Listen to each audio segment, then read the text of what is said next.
오늘 하나님께서 우리에게 주시는 말씀 창세기 35장 1절부터 15절입니다.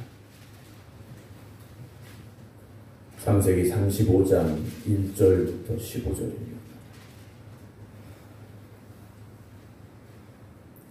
하나님이 야곱에게 이르시되 일어나 베델로 올라가서 거기 거주하며 네가 내 형 에서의 낯을 피하여 도망하던 때 네게 나타났던 하나님께 거기서 제단을 쌓으라 하신지라. 야곱이 이에 자기 집안 사람과 자기와 함께한 모든 자에게 이르되 너희 중에 있는 이방 신상들을 버리고 자신을 정결하게 하고 너희들의 의복을 바꾸어 입으라. 우리가 일어나 베델로 올라가자.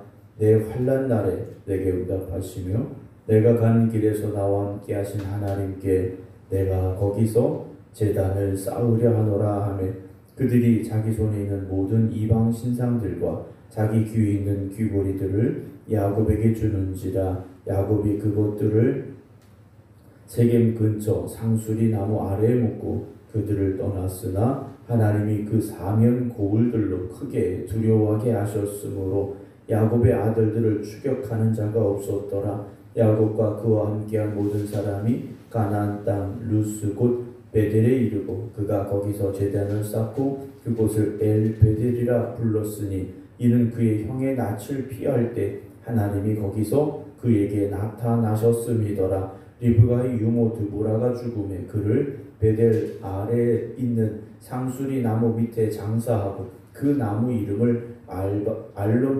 알론바굿이라 불렀더라. 야곱이 밧단 아람에서 돌아오매 하나님이 다시 야곱에게 나타나사 그에게 복을 주시고 하나님이 그에게 이르시되 네 이름이 야곱이지만은 네 이름을 다시는 야곱이라 부르지 않겠고 이스라엘이 네 이름이 되리라 하시고 그가 그의 이름을 이스라엘이라 부르시고 하나님이 그에게 이르시되 나는 전능한 하나님이라 생육하며 번성하라. 한 백성들의 총회가 내게서 나오고 왕들이 네 허리에서 나오리라. 내가 아브라함과 이삭에게 준 땅을 내게 주고 내가 네 후손에게도 그 땅을 주리라 하시고 하나님이 그와 말씀하시던 곳에서 그를 떠나 올라가시는지라. 야곱이 하나님이 자기와 말씀하시던 곳에 기둥 곧 돌기둥을 세우고 그 위에 전제물을 붓고 또 그 위에 기름을 붓고 하나님이 자기와 말씀하시던 곳의 이름을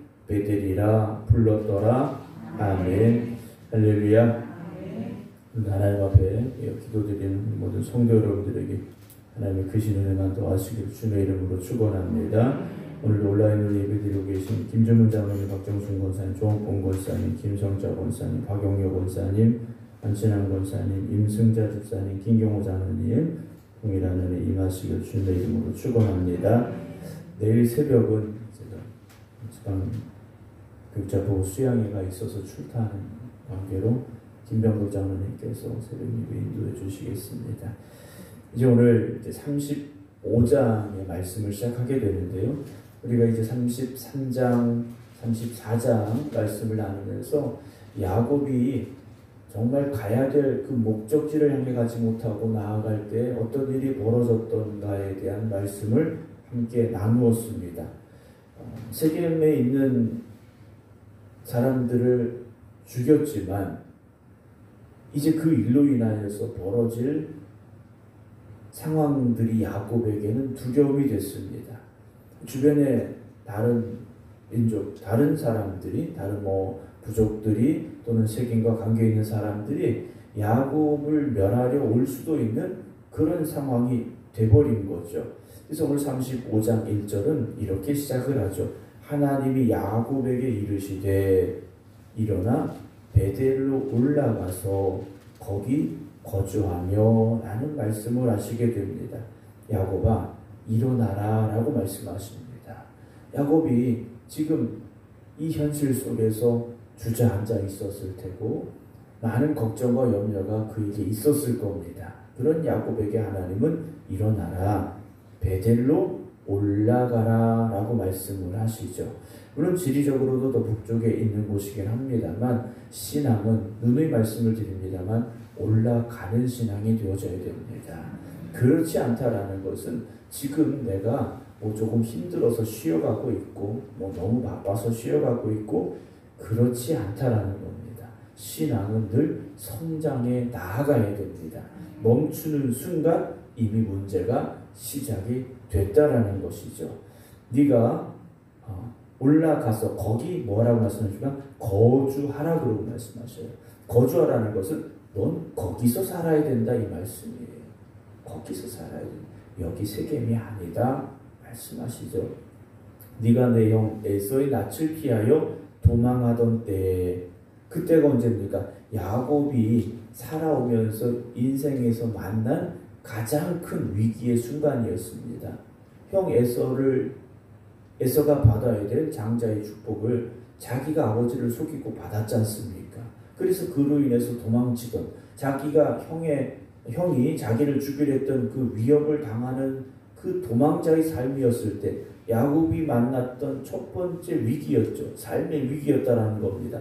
그때 네게 나타났던 하나님께 거기서 제단을 쌓아라 하셔요. 너 그때 거기서 하나님 만났지. 거기서 예배 드려라. 거기서 살고 거기서 예배 드려라. 하나님께서 야곱에게 지금 말씀해 주고 계시다라는 거죠. 하나님이 원하시는 건 그냥 야곱이 부자가 되는 게 아닙니다. 자식이 많아지는 게 아니에요.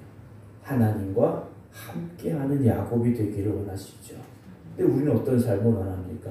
부자 되기를 원하고 더 건강해지기를 원하고 문제가 해결되기만을 원하고 그런데 부자 되고 건강해지고 또 문제가 해결되고 우리가 원하는 바가 다 이루어지고 있을 때 정작 하나님은 잊혀져 가고 있다면 그건 큰 문제라는 것이죠.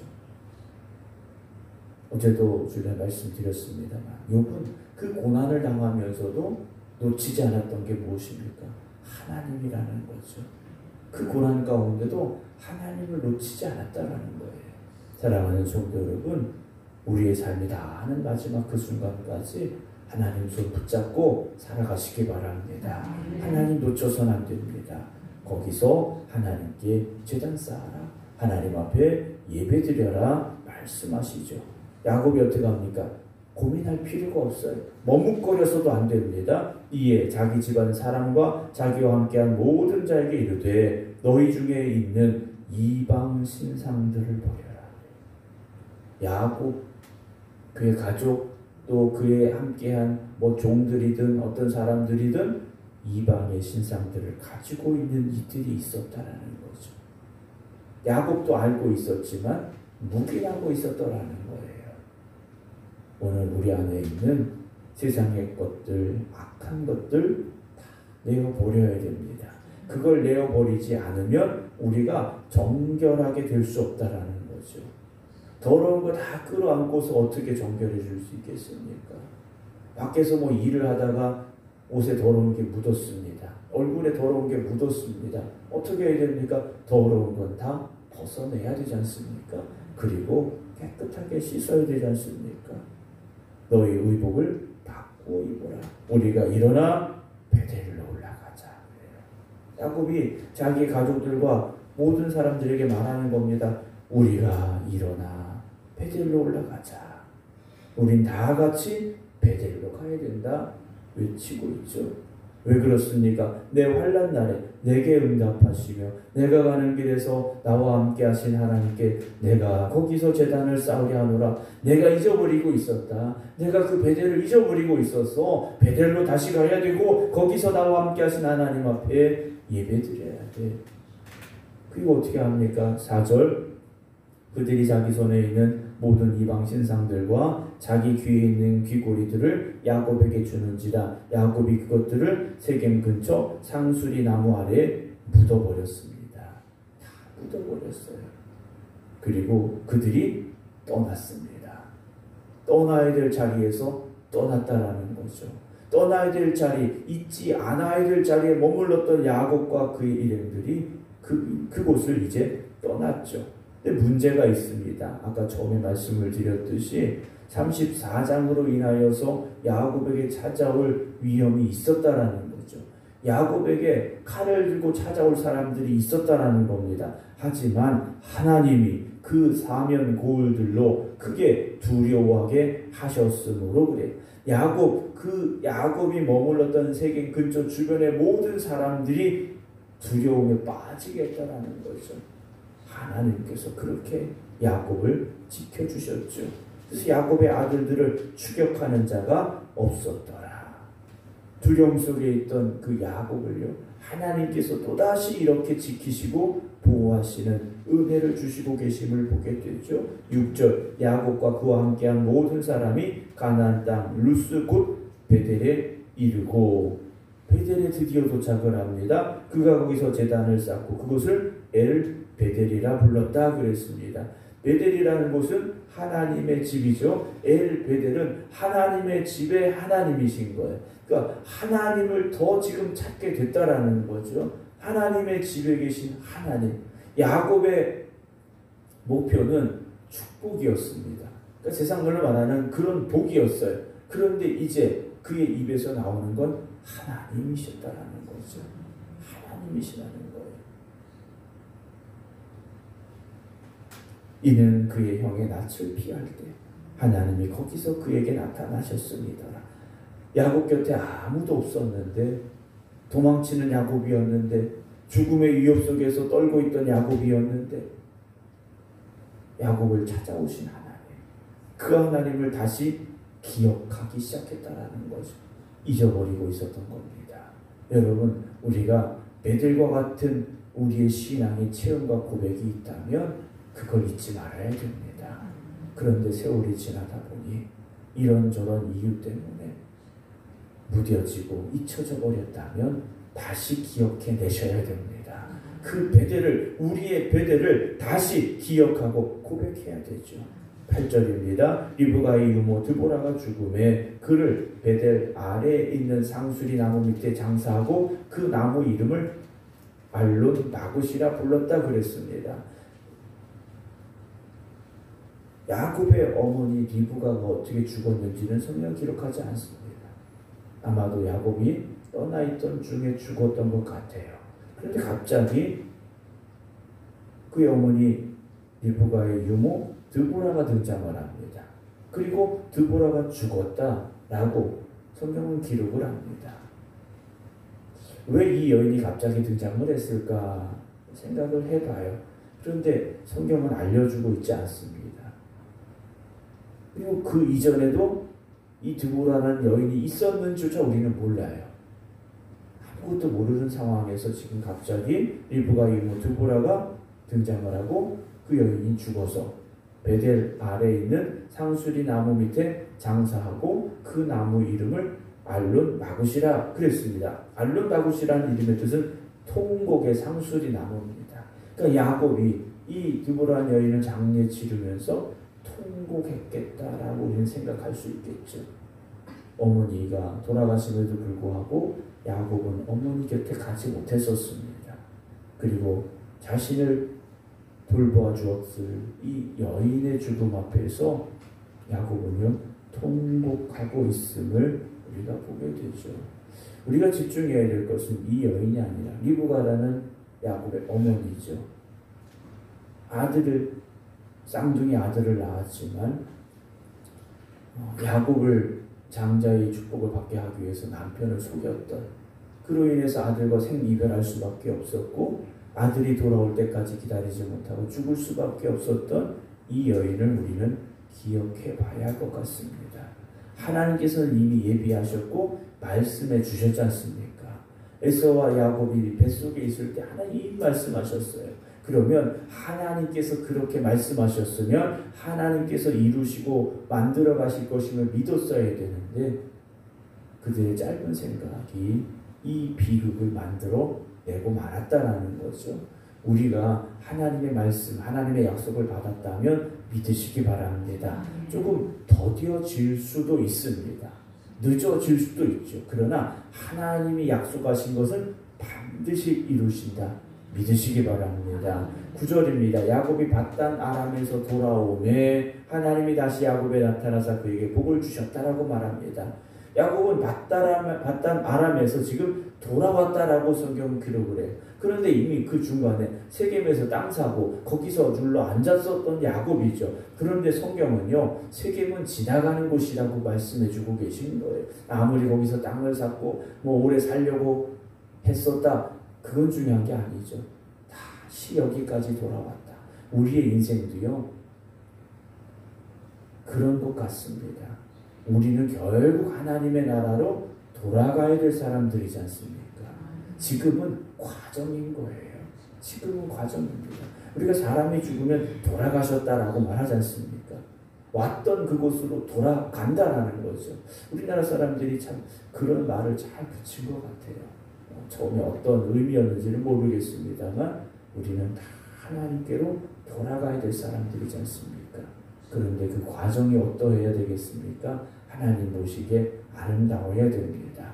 그냥 뭐 하나님 뜻을 벗어나서 뭐 내 마음대로 내 뜻대로 여기저기 막 방황하고 그런 삶이 아니라 우리가 가야 될 그 하나님의 나라를 바라보면서 여기저기 방황하고 뭐 딴 데 쳐다보지 않고 그냥 하나님만 바라보면서 나아갈 수 있다면 얼마나 아름다운 우리 믿음의 삶이 될 수 있을까라는 생각을 해보죠. 10절에 하나님이 다시 이런 말씀을 주시죠. 네 이름이 야곱이지만은 다시는 야곱이라 부르지 않겠다. 넌 이스라엘이야 라고 다시 말씀해 주시죠. 그러면서 축복의 말씀을 하시게 됩니다. 14절로 갑니다. 야곱이 하나님이 자기와 말씀하시던 곳에 기둥 곧 돌기둥을 세웠습니다. 자, 베델의 돌기둥이 몇 개입니까? 2개가 된 거죠. 2개가 된 겁니다. 처음 도망칠 때 세웠던 돌기둥, 그리고 다시 돌아와서 세운 돌기둥 2개가 됐죠. 모르겠습니다. 원래 세웠던 기둥이 무너져서 다시 세웠는지는 모르겠습니다만 야곱은 다시 그곳에 기둥을 세웠어요. 그리고 그 위에 전제물을 붓고 또 그 위에 어떻게 합니까? 기름을 부었어요. 처음 기둥을 세울 때처럼 그 돌을 세울 때처럼 다시 기름을 부었지 않습니까? 그리고 그곳 이름을 베델이라 불렀더라. 그 이름을 다시 부르기 시작했다라는 거죠. 사랑하는 성도 여러분, 우리가 세상에 살면서 어떤 물질적인 풍요로움을 누리는 것도 좋겠죠. 그러나 하나님과 내가 만난 그 믿음의 자리, 하나님이 나를 만나셨던 그 은혜의 자리를 빼앗기지 마시기 바랍니다. 아무리 힘들어도 아무리 바빠도 그 자리를 지키시기 바랍니다. 그래서 아까 말씀을 드렸듯이 여러분들의 베델을 놓치지 마십시오. 그 베델 위에 굳건히 서시기 바랍니다. 하나님이 함께 하시는 우리 모두가 되기를 주님의 이름으로 축원합니다. 기도하겠습니다. 일주를 시작하며 월요일 새벽 다시 하나님 앞에 나왔습니다. 오늘도 이 성전에서 또 각 가정에서 또 병원 침상에서 기도하는 이들이 있습니다. 주님 함께하여 주시옵소서. 그래서 하나님의 도우심, 하나님의 인도하심 가운데 살아가는 하나님의 자녀들 되기를 원합니다. 도망치던 야곱을 하나님께서 찾아오셨고 만나주셨고 축복하셨던 그 베델이라는 곳에 야곱이 돌아왔어야 되는데 그렇지 못했습니다. 풍요로움 속에서 더 풍요로움을 찾았습니다. 안전함 속에서 세상에 더 안전한 곳을 찾았습니다. 그러나 그곳은 하나님이 함께 하시지 않는 곳이었습니다.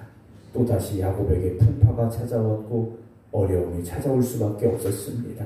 하나님은 야곱을 다시 부르셨습니다. 베델로 올라와라. 야곱이 다시 그곳을 향해 나아갔습니다. 그리고 하나님 앞에 예배드렸고 하나님이 그를 만나주셨고 다시 축복하셨습니다. 오늘 우리가 있어야 될 그 베델의 자리를 지켜가게 하여 주시옵소서. 하나님이 나를 만나주셨고 은혜 주셨고 축복하신 그 자리를 지켜가는 저희들 되게 하여 주시옵소서. 오늘도 깨어 기도드리는 모든 성도들 주님께서 붙잡아 주시옵시사. 세상의 거센 풍파 가운데도 하나님이 돌보시고 인도하시고 지켜주시고 축복하여 주시는 복된 삶이 되게 하여 주시옵소서. 우리 임승자 집사님 이제 사고로 입원하여 병원 침상에 있습니다. 또 이제 수술을 받아야 됩니다. 하나님께서 함께하여 주시어서 모든 치료의 과정들이 하나님이 돌보시고 함께하신 가운데 완벽하게 치료되게 하여 주시옵시고 건강한 모습으로 속히 돌아올 수 있도록 하나님 역사하여 주시옵소서. 오늘도 이 성전에서 또 각 가정에서 기도드리는 우리 모든 성도들의 간절한 부르짖음 가운데 또한 하나님 함께하시고 응답하여 주시어서 하나님 야곱을 축복하셨듯이 저들을 축복하여 주시옵시고 모든 환난과 위험과 두려움 가운데 하나님 도와주시옵시고 건져내 주시어서 하나님께는 평강의 복을 누리게 하여 주시옵소서. 이제는 우리 주 예수 그리스도의 은혜와 아버지 하나님의 무한하신 사랑하심과 성령님의 감동 감화 역사하심이 오늘도 하나님은 나의 하나님이 되십니다 고백하며 기도드리는 모든 성도들 위해 이제부터 영원토록 함께 하시기를 간절히 축원하옵나이다. 아멘.